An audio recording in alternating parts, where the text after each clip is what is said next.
De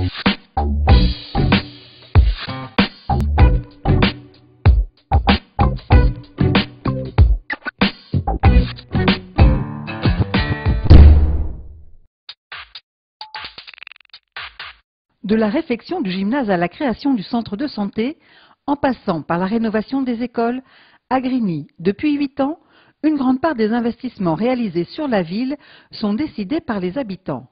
Le résultat d'un long processus.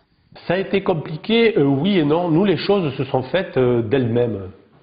Puisqu'on a mis en place les conseils des quartiers, qui au départ étaient 6, qui sont devenus 4, où on examinait toute une série de propositions, etc. C'était très constructif. Et quand on a lancé le budget participatif, il y a de ça doit faire 7 ans, je pense, 7 ou 8 ans, on a posé la question dans les conseils des quartiers en leur disant, voilà, est-ce que vous avez envie de travailler sur un budget participatif? Les gens nous ont dit oui, on a envie de travailler là-dessus.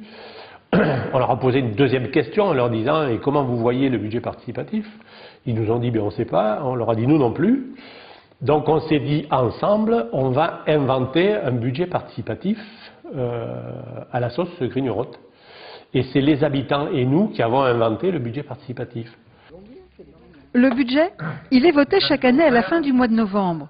Vendredi, 47 propositions seront mises aux voix, montant de l'enveloppe 441 000 € d'investissement et 46 000 € de fonctionnement. Mais pour en arriver là, il aura fallu franchir quelques étapes. La démo part, ça commence ici, lors des visites de quartier où les habitants, les services municipaux et les élus font l'état des lieux de ce qui a été réalisé et de ce qui a besoin d'être amélioré.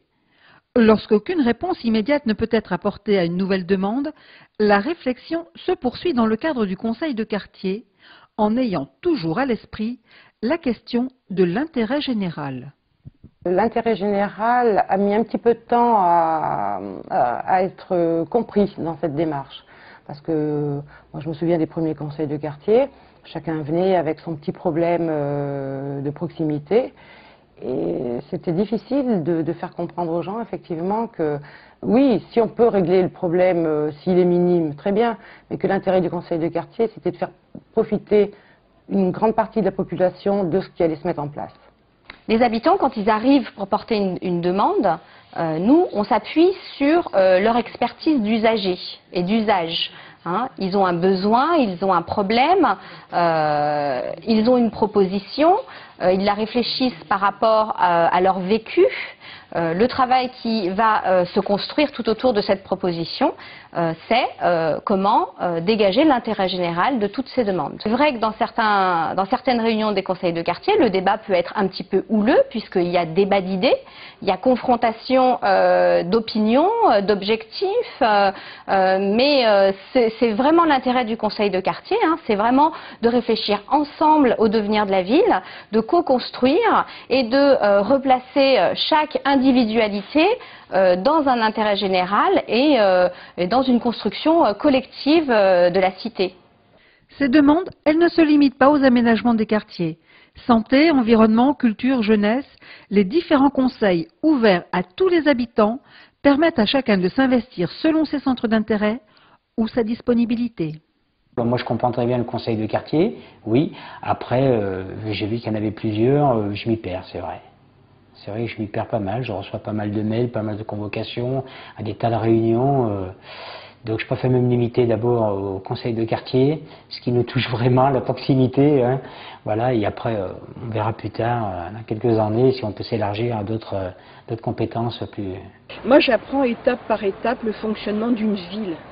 Je ne connaissais pas du tout. Alors évidemment, quand je suis allée aux premières réunions, j'étais complètement... Je faisais qu'écouter. À force de s'occuper de sa petite personne tout le temps, on a envie de donner un peu de sa personne à d'autres personnes. Et si c'est pour toute la communauté, c'est encore mieux. Reste à faire connaître la démarche à tous les habitants de la ville. Depuis 3 ans, un tirage au sort est effectué pour désigner les 500 grignoreaux qui recevront une invitation à rejoindre les différentes instances. Si je n'avais pas reçu un courrier me disant que j'avais été tirée au sort et m'invitant à participer à une réunion d'information, donc sur la démocratie participative comme j'ai dit tout à l'heure, non, je n'y serais pas allée de moi-même. Pourquoi? Je sais pas. Je sais pas, j'aurais pas osé. Je sais pas, j'aurais pas eu l'audace, si vous voulez. Le terme qu'on emploie, c'est que j'étais tiré au sort. Parce qu'avant, je n'aurais jamais venu à l'idée d'assister, j'étais tiré au sort. Et puis je me suis dit, pourquoi c'est tombé sur moi?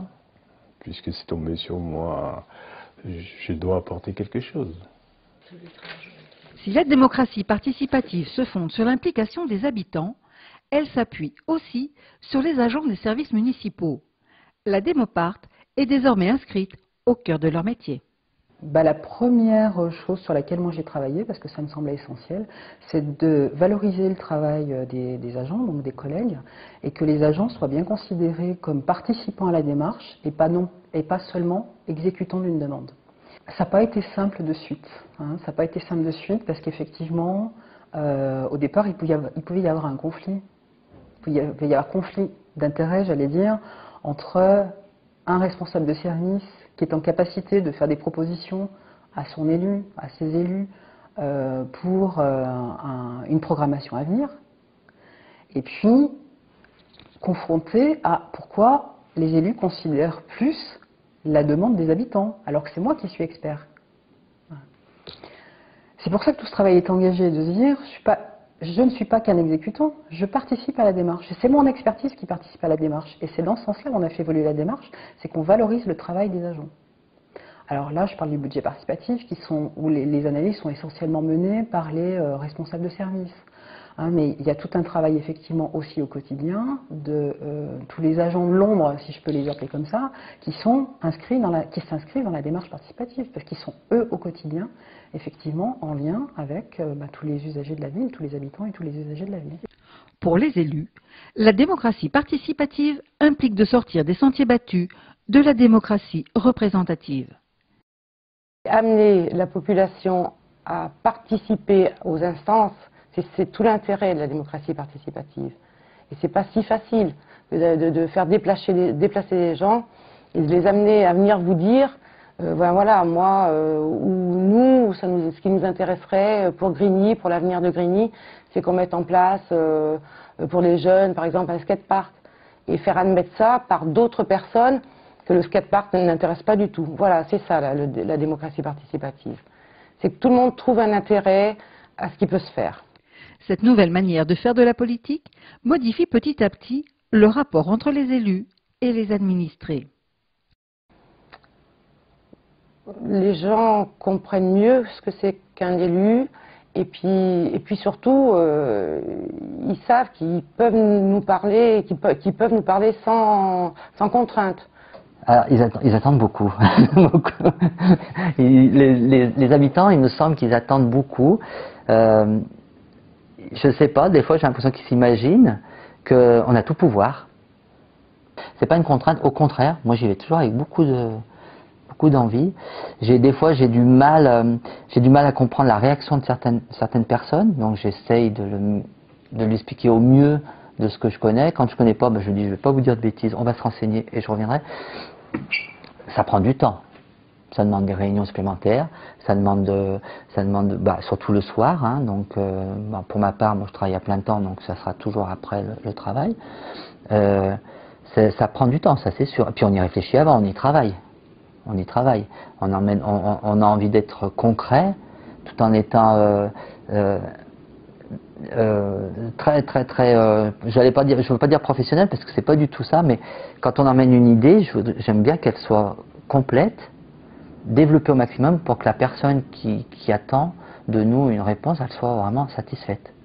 La démocratie participative est devenue un mode de vie, une dynamique dont l'objectif est le bien vivre ensemble. Le budget participatif, vous en pensez quoi? Moi, je trouve que c'est une bonne chose, si tant est que c'est vraiment la population qui décide. Je ne sais pas, encore je ne connais pas bien les rouages de tout ce fonctionnement, mais bon, si c'est vraiment la population qui a un mot à dire sur les budgets et tout, c'est très bien. Je pense que c'est une très bonne chose. Ça vous paraît normal que les habitants décident des investissements de la ville? Oui. Oui. Je pensais que c'était comme ça que ça se faisait. Hein, et là, J'apprends que c'était pas comme ça que ça se faisait.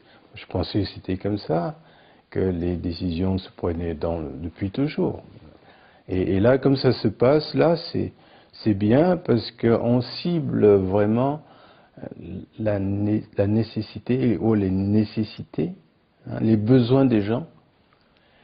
Et là, on peut pas trouver mieux. Hein. Maintenant, je sais que j'en parle dans ma famille, aux amis, tout. Je leur dis, voilà, je suis dans une commune, oh, c'est super, on applique la démocratie participative, c'est les habitants, les citoyens de la ville qui décident de leur destin, en fait, qui décident de...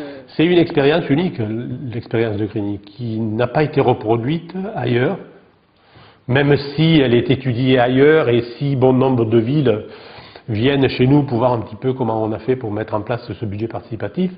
Personne aujourd'hui n'est allé aussi loin que ce que la ville de Grigny a fait. Donc voilà, c'est un constat qu'on fait aujourd'hui. C'est vrai que quand on en parle, moi je participe à beaucoup de réunions, des conférences, des trucs comme ça, les gens nous disent vous êtes sur une autre planète. Quoi. Voilà. Mais comment ça peut fonctionner? Mais je leur dis venez voir, vous verrez, ça fonctionne très bien. Il suffit qu'il y ait une volonté politique forte, qu'on se donne les moyens de le faire et les choses se font. Et l'intelligence collective des gens est beaucoup plus importante que l'intelligence de quelques élus qui réfléchiraient à mettre en place tel ou tel équipement.